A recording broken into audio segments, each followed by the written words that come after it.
Hello friends, welcome back to ഗയാമി ലഷ് time. ഏത്തപ്പഴം കയ്യിലുണ്ടെങ്കിൽ ഒരു അടിപൊളി ഈവനിങ് സ്നാക്ക് അല്ലെങ്കിൽ നമുക്ക് രാവിലെ ബ്രേക്ക്ഫാസ്റ്റ് ആയിട്ട് വേണമെങ്കിലും കഴിക്കാം. ഇത് ഉണ്ടാക്കി കഴിച്ചു കഴിഞ്ഞാൽ നിങ്ങൾ പിന്നെ ഇത് കഴിച്ചു കൊണ്ടേയിരിക്കും. അത്രയ്ക്ക് ടേസ്റ്റാണ്. ഞാൻ വെറുതെ പറയുന്നതല്ല, നിങ്ങൾ ഒരു വട്ടം ട്രൈ ചെയ്ത് നോക്കൂ. ആദ്യമേ തന്നെ 3 നല്ല പഴുത്ത നേന്ത്രപ്പഴം എടുത്തിട്ടുണ്ട്. അത് നമുക്ക് കട്ട് ചെയ്ത് ഒരു 5-6 മിനിറ്റ് ആവിയിൽ വേവിച്ചെടുത്തിട്ടുണ്ട്. അതിന് നമുക്ക് നന്നായിട്ട് ഉടച്ചെടുക്കണേ. ഇതേപോലെ ഒരു ഫോർക്ക് ഉപയോഗിച്ചിട്ടോ സ്പൂൺ ഉപയോഗിച്ചിട്ടോ നന്നായിട്ട് ഉടച്ചെടുത്ത് വെക്കുക. ഇതേപോലെ നന്നായിട്ട് ഉടച്ചിട്ടുണ്ട്. ഇനി ഒരു ബൗൾ എടുക്കുക. അതിലേക്ക് 1/2 കപ്പ് വറുത്ത അരിപ്പൊടിയാണ്, വറുക്കാത്തായാലും കുഴപ്പമില്ല.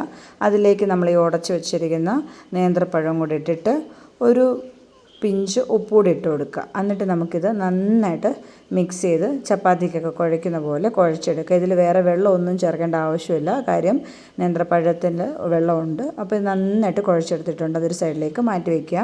ഇനി നമുക്ക് ഒരു കടായി വയ്ക്കുക. അതിലേക്കൊരു 2 ടീസ്പൂൺ നെയ്യ് ഒഴിച്ചു കൊടുക്കുക. അതിലേക്കൊരു 10-12 കാഷ്യൂനട്ടും അതേപോലെ ഒരു 10-12 ഉണക്കമുന്തിരിങ്ങയും കൂടി ഇട്ടിട്ട് നമുക്ക് നന്നായിട്ടൊന്ന് ഫ്രൈ ചെയ്തെടുക്കാം.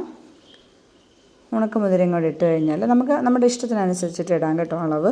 ഞാനിപ്പോൾ ഒരു 10-12 എടുത്തിട്ടുള്ളൂ. ഇനി ഇതിലേക്ക് ഞാൻ 1/2 കപ്പ് ശർക്കര പാനിയാണ് ചേർക്കുന്നത് കേട്ടോ. 1/2 കപ്പ് ശർക്കരയിലേക്ക് ഒരു 1/4 കപ്പ് വെള്ളം ഒഴിച്ച് പാനിയാക്കിയതാണ്. ഒരു 1/2 കപ്പ് ശർക്കര പാനിയുണ്ട്, അരിച്ചെടുത്തതാണ്. അത് നന്നായിട്ടൊന്ന് ഇളക്കി അതൊന്ന് ചൂടായി വരുമ്പോൾ അതിലേക്ക് 1/2 കപ്പ് നാളികേരം ചിരകിയതും കൂടെ ചേർത്ത് കൊടുക്കാം. ഇനി ഈ ശർക്കര പാനിയിൽ കിടന്ന് നാളികേരം നന്നായിട്ട് വറ്റി വരണേ. അതാണ് അതിൻ്റെ ഒരു കൺസിസ്റ്റൻസി. അപ്പം നാളികേരത്തിലെ ഈ ശർക്കരയെല്ലാം നന്നായിട്ട് അബ്സോർബ് ചെയ്യും. എന്നിട്ട് നമുക്ക് ആ പാനി മൊത്തം വറ്റി കിട്ടണം. അതുവരെ നമുക്കൊന്ന് ഇളക്കി കൊടുത്തുകൊണ്ടേയിരിക്കാം. ഇതിലേക്ക് ഞാനൊരു 6 ഏലയ്ക്ക അതിൻ്റെ തോലെല്ലാം മാറ്റിയതിന് ശേഷം ഒന്ന് ചതച്ചിട്ട് കൊടുത്തിട്ടുണ്ട്, നല്ലൊരു ഫ്ലേവറിന് വേണ്ടിയിട്ട്. ജീരകം വേണേലും ആഡ് ചെയ്യാം, പക്ഷേ ഞാൻ ജീരകം ഇട്ട് കൊടുക്കുന്നില്ല.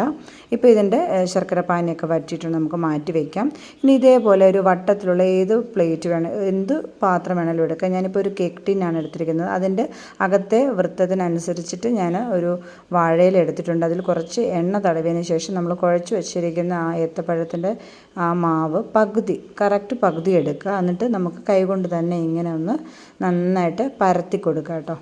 ആ ഒരു വാഴയിലയിൽ മൊത്തം വരത്തക്ക രീതിയിൽ വേണം കൈകൊണ്ട് ഇങ്ങനെ പരത്തിയെടുക്കാൻ. ഇതേപോലെ പരത്തി എടുത്തിട്ടുണ്ട്. ഇനി നമുക്ക് ശർക്കരയുടെ ആ കൂട്ടുണ്ടല്ലോ, ഇതിൻ്റെ മുകളിലേക്ക് ഇട്ട് കൊടുക്കാം. അപ്പോൾ അത് ഫുള്ള് നമുക്ക് എടുക്കാം.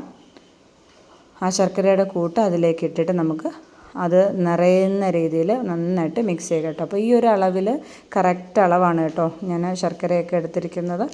അപ്പോൾ കറക്റ്റ് മധുരമാണ്. അപ്പോൾ ഇത് നമുക്കൊരു സ്പൂൺ ഉപയോഗിച്ചിട്ട് നന്നായിട്ട് പ്രസ് ചെയ്ത് എല്ലാ ഭാഗത്തും ആ ഒരു ശർക്കരയുടെ കൂട്ട് വരണം. എങ്കിലാണ് കഴിക്കുമ്പോൾ നല്ല ടേസ്റ്റ് ഉണ്ടാവും കേട്ടോ. ഇത് അടിപൊളി ടേസ്റ്റാണ് കേട്ടോ. നിങ്ങൾ ഒരു വട്ടമെങ്കിലും ഒന്ന് ട്രൈ ചെയ്ത് നോക്കണേ. കുട്ടികളൊക്കെ ചോദിച്ച് വാങ്ങിക്കും, അത്ര ടേസ്റ്റിയാണ്. അത് കാണുമ്പോൾ തന്നെ അറിയാമല്ലോ. അപ്പോൾ ഞാൻ ശർക്കരയെല്ലാം നന്നായിട്ട് തേച്ച് പിടിപ്പിച്ചിട്ടുണ്ട്. ഇനി നമ്മൾ അതേപോലെ അതിൻ്റെ അതേ വലുപ്പത്തിൽ മറ്റൊരു വാഴയിലും കൂടെ ഞാൻ ഇതേപോലെ റൗണ്ട് ആക്കിയിട്ടുണ്ടായിരുന്നു. അതിലും കുറച്ച് നെയ്യ് തടവിന് ശേഷം ബാക്കി വരുന്ന നമ്മുടെ ഏത്തപ്പഴത്തിൻ്റെ അരിപ്പൊടിയുടെ മാവുണ്ടല്ലോ, അത് അതിലേക്ക് നന്നായിട്ടൊന്ന് ഇതേപോലെ ആ ഇല മൊത്തം മൂടുന്ന രീതിയിൽ നമുക്കിതേപോലെ ഒന്ന് പരത്തിയെടുക്കാം. കയ്യിൽ കുറച്ച് നെയ്യ് തടവിയാലും നമുക്ക് കയ്യിൽ ഒട്ടിപ്പിടിക്കാതെ തന്നെ നന്നായിട്ട് പരത്തിയെടുക്കാൻ സാധിക്കും കേട്ടോ. അപ്പോൾ അതിൻ്റെ ആ ഒരു വൃത്തത്തിൻ്റെ അതേ വലുപ്പത്തിൽ തന്നെ മാവ് നന്നായിട്ട് പരത്തി കൊടുത്തിട്ടുണ്ട്.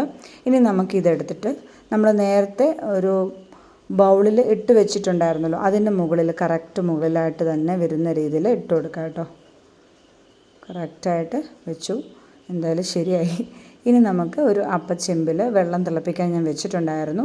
അതിലേക്ക് വെച്ചിട്ട് ഒരു 10 മിനിറ്റ് മീഡിയം ഫ്ലെയിമിൽ നമുക്കിതൊന്ന് വേവിച്ചെടുക്കാം. ഇത്രയേ ഉള്ളൂ കാര്യം. ഇപ്പോൾ ഒരു 10 മിനിറ്റ് കഴിഞ്ഞിട്ടുണ്ട്. നമ്മളുടെ സ്വാദിഷ്ടമായ ഒരു വിഭവം റെഡി ആയിട്ടുണ്ട് കേട്ടോ. അപ്പോൾ ചൂടൊക്കെ ഒന്ന് ആറി വന്നിട്ടുണ്ട്. കണ്ട് ആ വാഴയിലയുടെ ആ ഡിസൈനൊക്കെ വന്ന് നല്ല ഭംഗിയുണ്ട്. നമുക്കിത് ഡിമോൾഡ് ചെയ്യാം. അടിപൊളിയാണ് കേട്ടോ. നല്ല ഏലക്കയുടെയൊക്കെ നല്ലൊരു വാസനയുണ്ട്.